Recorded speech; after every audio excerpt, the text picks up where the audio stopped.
misiri fe ka sani mayin don kan yana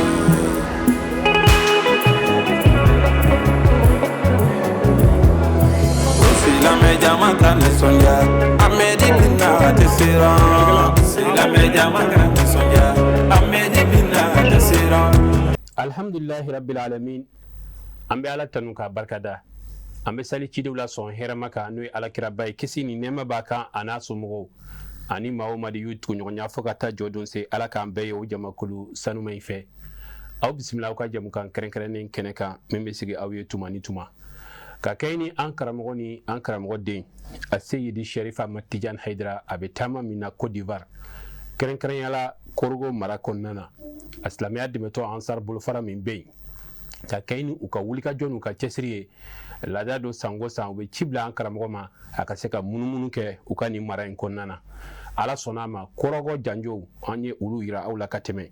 ngani kene min fleni amina mi ira awla ode tiule ngaka ko unye an karamogo asayidi sherifa matijan haidra atemena benke o baraw kera chuga mun sigida wala amina o ira awla ala sonama tilo an karamogo aselen ko ye mogo bora ka kumbel bala ben ni ka sense ka donay dugu konnana mi ni a wala liu barajel bela jele meke an balmake Zakaria Dambele fe a baraw kera chuga mununa alebo o shiria anye anga je ka nyamada o fe benke waju bani ko fe shirfuke na ka tahmadun ye siram nan ko kokura nin ko nyeshin dura dugu me wele ko tiolo amala do na ka fo sira kan jamaw be de bobo sanga ni nga shirfuke kumbe ni nga bismillah ni nga tare fitri masunya la shirfuke na ka delegation kundola tiolo na kumbe na ni tiolo dugutigi ana ale mamina kaw ni nga sensen ga do dugu kono ni nga ta akay keneka amala do na ka fo tiolo o duguye mumbe soliaka section dolodo tiolo duguye karamogo den fushima de ga semla tiolo dugu kono o kala sababu ye sherifu kan nale tiolo ya akunfan bunyana kosobe a wurga jo bunyana kosobe a dugutigilakaw ana alimamlakaw o nuso jala sherifu kan nale la sabula o kun siginin teniye sherifu kummena tiolo Sheriff Ahmad Tijan Haidara a sensena ninga ta kumelike yoro aye dakurunya fla foye ninga soro ka sigi kata a jabala la anambo amufo besra be ala wolo wa insha Allah shina ni yoroke na ya anganga nyon soro ya surafana dumu kofe wajulu kene basigira mi ni jama bora fambela jelen fe ni ka bena aye a wajulu kene ka hukumu kono ambalmake Abubakar Konate ale fana ye Jamiyatul Ansar Din a ɲɛma ba ye ni waati na mara kɔnɔna a fana bɛ a ka nisɔndiya a n'a ka sewa yira baara ninnu kɛ cogoya la a ye dakuruɲɛ fila min lase ne aw an ka jɛ k'a ɲɛmada o fɛ. An sigilen bɛ Soliaga section Soliaga n karamɔgɔ nisɔndiya min bɛ an na a tɛ se ka fɔ ka ban parce que tuma min na n'a fɔra an karamɔgɔ Sheikh Usman Madani Haidara a ka wolo kansigi k'a bɛna anw fɛ yan. A kɛra nisɔndiya dan ye an yɛrɛ bɛ labɛn bɛɛ lajɛlen kɛ k'an makɔnɔ depuis salon an tun b'an makɔnɔna mais ala nana latigɛ ka bɛn waati nin ma an nisɔndiyalen don an sɛwalen don ni an karamɔgɔ ka wolo kan sigi nali an fɛ yan parce que tuma min na a fɔra k'a bɛ na nali ye an sɛwa ka sababuya kɛ anw bɛ sigida min na yan san o san anw ka laɲini don a ka se ka na anw fɛ kana an kana an karamɔgɔ kanu min bɛ an na n'an ye ale ye ka ban an bɛ se ka karamɔgɔ kanu bɔ an na donc o nisɔndiyaba de bɛ anw na bi ni karamɔgɔ nali ye bon jama bɔli ka taa aw kunbɛn alhamdulillah o bɛɛ ye nisɔndiya kelen de ye dugu bɛɛ de bɔra parce que a ye dugu bɛɛ ka hɛrɛ don o la an bɔra ka taa kunbɛn yɔrɔ min na a bɛ se kilo 7 ɲɔgɔn ma k'a défilé ka na n'a ye dugu kɔnɔ vraiment a ye an bɛɛ lajɛlen sewa o la dugu yɛrɛ bɛɛ de bɔra nisɔndiya a bɛna a nali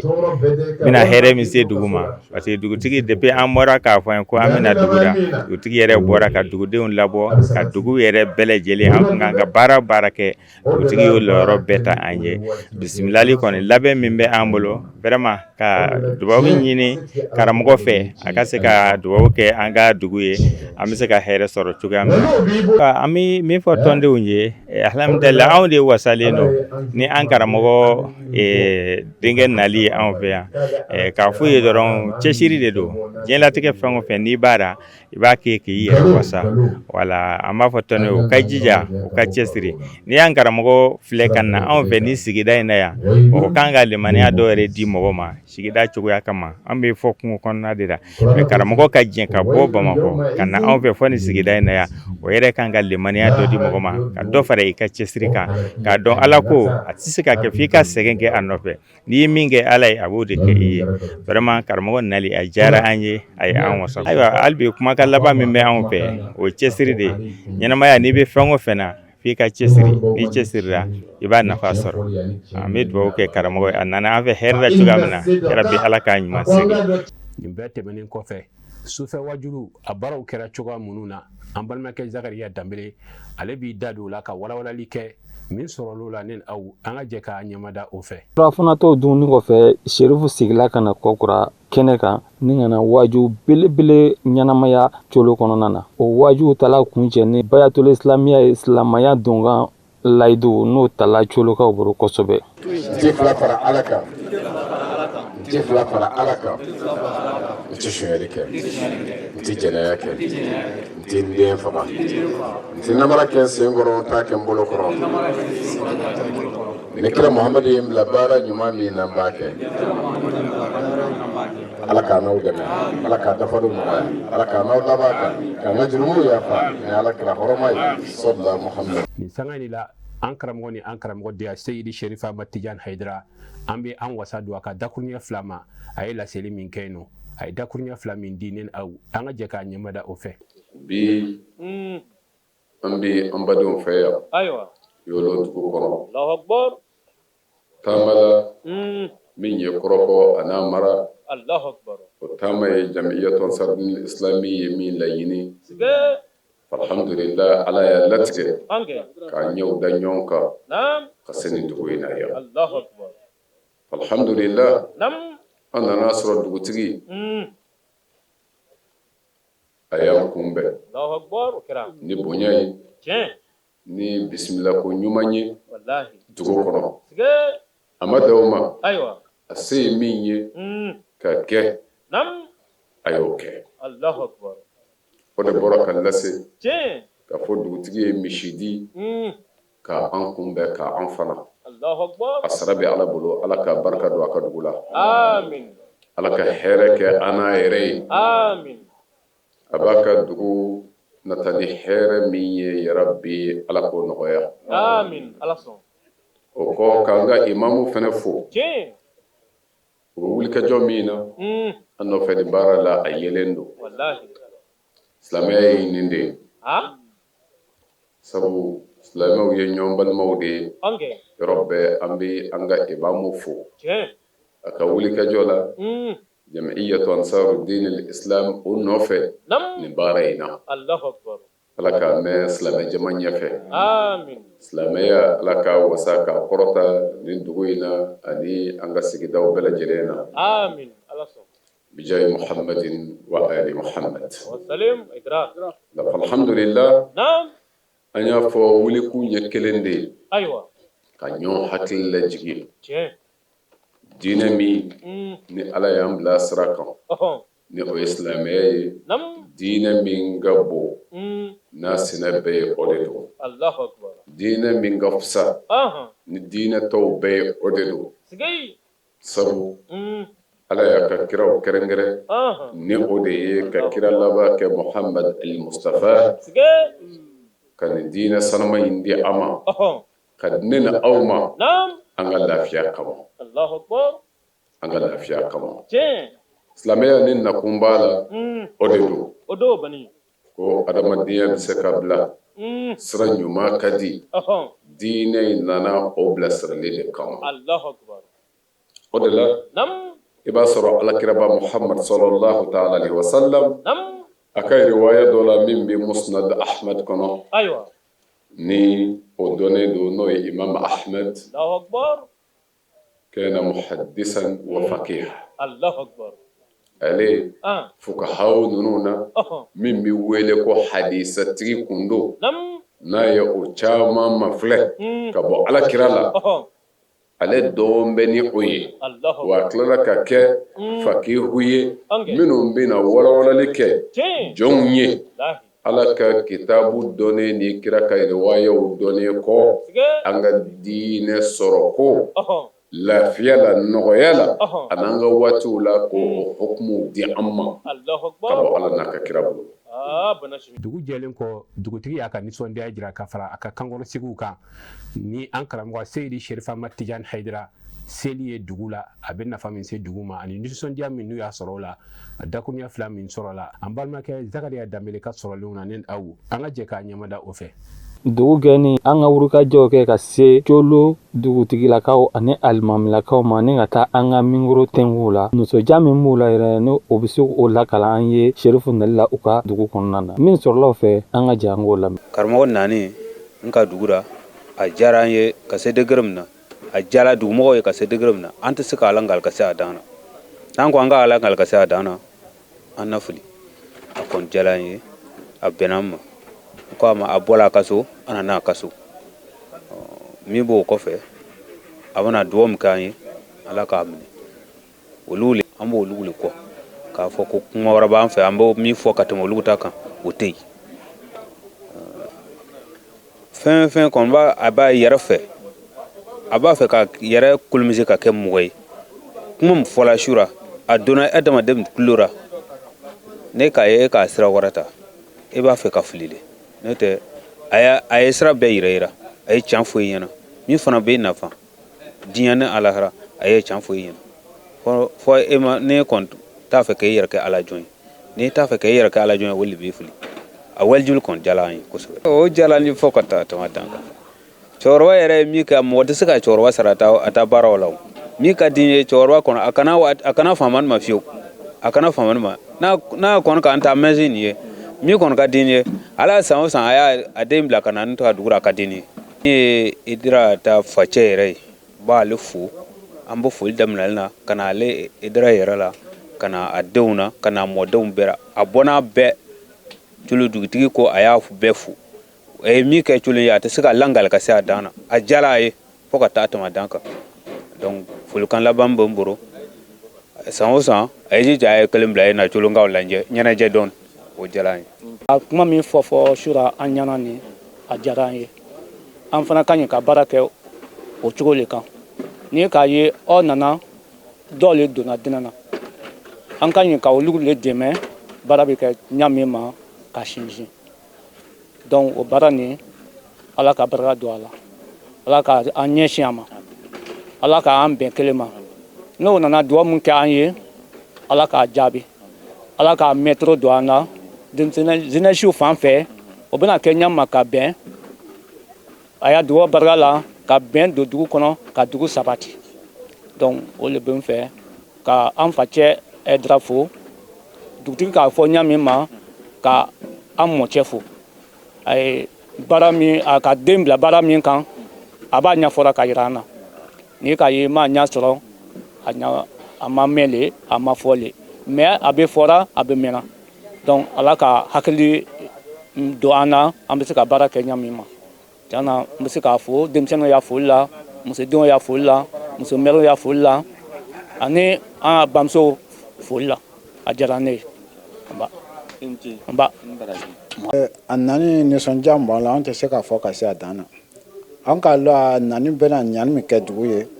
a tɛ se k'a fɔ ka se a dan na a bɛ ɲani min kɛ dugu ye a tɛ se k'a fɔ ka se a dan na donc a nako diyara an ye ka tɛmɛ a ye wajuli min kɛ so la a ko a nafa ka bon ka tɛmɛ a nana an dɛmɛ an ka baara la ka dugutigi dɛmɛ a ka baara la ka dugumɔgɔw dɛmɛ ka denfaw lafiya kuma kɔni wajuli min kɛra ni mɔgɔ min ka mɛn ka baara kɛ n'a ye lafiya lo diɲɛ ani lahara voilà donc a nani diyara an ye ka tɛmɛ ala ka si caman di a fɛ bon min b'an fɛ a kana fɔ a ye na an fɛ waati bɛɛ o de ka di an ye non waati caman an b'o sɛgɛrɛ mais n'ala ka kɛrɛnkɛrɛn si an fɛ yan a nafa ka bon ka tɛmɛ anw ta laɲini min ye san o san a kɛra nin ye a ma kɛ nin ye o karamɔgɔ ka den dɔ senɔ ka ye anw ka dugu la pari anw ka nafa min y'a la a tɛ se ka fɔ ka se a dan na donc a nani diyara an ye ka tɛmɛ n'a ko n bɛ fɛn fɔ karamɔgɔ ɲɛna n bɛna min fɔ karamɔgɔ fɛ n b'a fɔ ala ka si jan di a ma denw ala k'a sutura a n'a ka denbaya a n'a kɔmɔgɔw bɛɛ a ka baara min kɛ diɲɛ na a mɔgɔ tɛ se ka a fɔ ka se a dan na diɲɛ bɛɛ ka o lɔ donc karamɔgɔ ta ko an tɛ se k'a fɔ ka se a dan na ni waati nin ma se ne yɛrɛ tun bɛ taama ka se a ka yɔrɔ la yen n ka siɲɛ caman kɛ yen bon a ta ko ne kɔni bɛ se ka dɔ fɔ a la mɔgɔ fɛ a nafa ka bon ka tɛmɛ donc an b'a fo a ye baara min kɛ diɲɛ na ala de b'a sara non ni mɔgɔ ko a bɛ dɔ fɔ karamɔgɔ ta ko la e bɛ dɔ de fɔra non e tɛ se k'a fɔ ka se a dan na donc an b'a fo le ala ka si jan di a ma k'a sutura a ka sigi kɔnɔ a n'an bɛɛ a n'a ka denbaya ala k'an bɛɛ sutura donc an bɛ se k'o foli di a ma karamɔgɔ ta foli ni mɔgɔ bɛ dɔ fɔra a la e bɛ dɔ de fɔ sinon e tɛ se k'a fɔ ka se a dan na vraiment a ko diyara an ye ka tɛmɛ a yɛrɛ nana an kunna wuli dugumɔgɔw cɛla yan fo ka tɛmɛ parce que Tijani ka baara min kɛ sura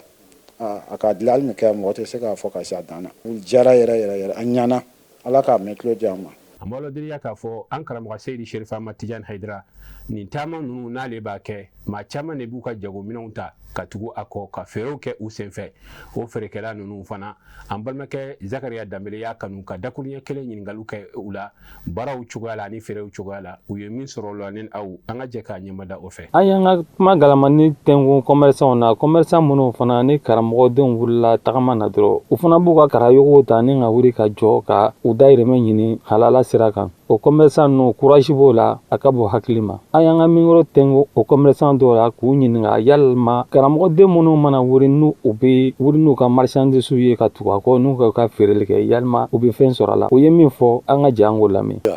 Bon alhamdulilayi rabbil alamin an bɛ ala fo k'ala barikada an karamɔgɔ Seydi Sherif Usman Madani Haidara n'ale bɛ taa yɔrɔ yɔrɔ a n'a ka denbayaw an bɛ tugu a kɔ ka an denbaya balo ɲini olu kama karamɔgɔ ka image kama an ka denbayaw bɛ ka balo bi surtout an filɛ kalo min na sisan n'o ye sunkalo makɔnɔ ye ala ni Sherifula kama n'an bɔla yan ka taa an ka denbayaw la an bɛna sunkalo kɛ hɛrɛ la ala ni olu barika ye donc karamɔgɔ ka image kama an bɛ ka balo bi donc an bɛ ala fo la ka ala barikada walayi karamɔgɔ nafa a tɛmɛna o bɛɛ kan kɛrɛnkɛrɛnnen anw commerçants an bɛ ala fo karamɔgɔ nafa la an bɛ ala fo dɛ parce que a kɛla sababu ye anw minnu bɛ yen ni dɔw tun bɛ débrouiller kɛrɛfɛ i b'a sɔrɔ o tiɲɛna mais karamɔgɔ nafa kama an tila ka fara ɲɔgɔn kan k'an ka denbaya balo. Ayiwa donc o ye nisɔndiya ko ye bon komi jɛkulu faraɲɔgɔnya siraw bɛ yen n'o ye whatsapp groupe ye karamɔgɔ fana tɛ taa yɔrɔ si fana n'a tɛ annoncer telew la donc an b'a lase ɲɔgɔn ma whatsapp groupe kan ani ka tele minnu bɛ Sherifula fana filɛ voilà an bɛ kunnafoni di ɲɔgɔn ma n ko Sherifula bɛ taa alhamdulilah an bɛ ala fo walahi an bɛ fɛn sɔrɔ voilà taama bɛɛ kɔni tɛ se ka diya komi diɲɛlatigɛ yɛrɛ bɛ cogo min na a bɛɛ tɛ diya mais tiɲɛ yɛrɛ la an bɛ ala fo n'an bɔla mɔgɔ caman de bɛ yen minnu nisɔndiya bɛ segin so donc o ye ala tanu koba ye an bɛ ala fo la ka ala barikada Sherifula a nafa tɛ dɔn ka a tɛ se ka fɔ ka ban a tɛ se a dan na quoi tiɲɛ yɛrɛ la anw kɔni commerçants anw bɛ nafa sɔrɔ a la kojugu inchallah voilà an ka moyen de déplacement o tɛ dɔ wɛrɛ ye an bɛ fara ɲɔgɔn kan ka mobili louer voilà ka bɔ yɔrɔw la n'an bɛ taa Koroko mara la comme ça an bɛna mobili ta Koroko masaw an b'a louer voilà an b'a sara tile kɔnɔ voilà a dɔw la an yɛrɛ bana tija i b'a ta la sisan an ka wari min dépenser a taara fɔ plus que 800 000 francs na 150 transport la mais o bɛɛ kɔfɛ an bɛ tila ka wariba sɔrɔ tugun k'a la quoi inchallah donc an bɛ ala fo wallahi Sherifula an ce ala k'a sara vraiment arijinɛ ɲininen kɔfɛ ka tila ka arijinɛ sɔrɔ hali n'a ma sa fɔlɔ diɲɛ yan nɛɛma sɔrɔ parce que i bɛ balo fɛn fɛn na o ye nɛɛma ye o kɔfɛ ka tila ka nɛɛma sɔrɔ an kɔ nisɔndiya ani dɔnni caman b'a kɔnɔ donc an b'a deli Sherifula fɛ a kana fama an ma dɛ Côte d'Ivoire surtout Côte d'Ivoire ma fami Sherifula voilà a kana fama Côte d'Ivoire ma an bɛ fɛ san o san walima kalo wɔɔrɔ ko na tourner k'an ka yɔrɔ la pour que an yɛrɛ bɛ se ka balo ne olu la yɔrɔma ye cogo min na sali ala rasul. N b'a ladɔnniya k'a fɔ nin bɛɛ ye sababu le ye n'i y'a mɛn ko Haidara mɔgɔw hakili bɛ dan yɔrɔ min a bɛ tɛmɛ o kan sabula nin feerekɛla ninnu filɛ nin ye ten ni denbayatigi caaman de ye mun m'u dayirimɛ sɔrɔ ni turuni ninnu kɔnɔna k'a ɲini sirifila duba fɛ u kana fama an ma Côte d'Ivoire sabula an mago b'o la sanga ni waati bɛɛ sira bɛɛ kan u b'an bila ala sira kan wa an ka dahirimɛ fana bɛ b'o la k'a ɲini ala fɛ kɛnɛya ani lafiya ala k'o suru sirifila duba duman kan ala k'u kɔlɔsi ala k'u labila ala ka an bɛɛ lajɛlen kɔlɔsi ala kana an si labila ala k'an ka ɲinifɛnw kɛ sɔrɔ fɛnw ye ala k'an fatu ninnu sirifu ninnu kɔ kira n'a somɔgɔw kanu kosɔn sɔli ala rasul wasalamu alaikum wa rahmatulahi wa barakatuh. An sera ka min fara ɲɔgɔn kan k'a lase aw ma o de kun ye nin ye o la an bɛ dugawu de kɛ Hayisan tournée ye ala k'a bɛɛ kɛ hɛrɛ kɔnɔ k'a kuncɛ hɛrɛ kɔnɔ sɛgɛnbali ɲinanbali a Seyidi Sherifa Ahmad Tidiane Haidara min ka dugawu ala sɔnna a ma k'a minɛ sabali muɲu o y'ale de ta ye a ka wulikajɔ n'a ka cɛsiri a y'a bɛɛ lajɛlen di ala ma i n'a fɔ a y'a fa sɔrɔ cogoya minnu na o la an bɛ ala de deli a si n'a kɛnɛya ala k'o di a ma k'a kisi k'a tanga ka bɔ jugu bɛɛ lajɛlen tɔɔrɔ ma an bɛ aw bila yan ka foli lase Côte d'Ivoire bɛɛ lajɛlen ma nin waati in na ka ala subhanahu wa ta'ala deli basike ni hɛrɛ ala k'o don an ka nin jamana ninnu bɛɛ lajɛlen kɔnɔ wasalamu alaikum wa rahmatulahi ta'ala wa barakatuhu.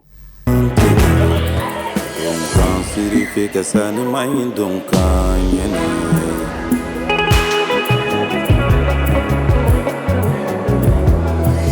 Silame jama kan sonja amedi bina tesira Silame jama kan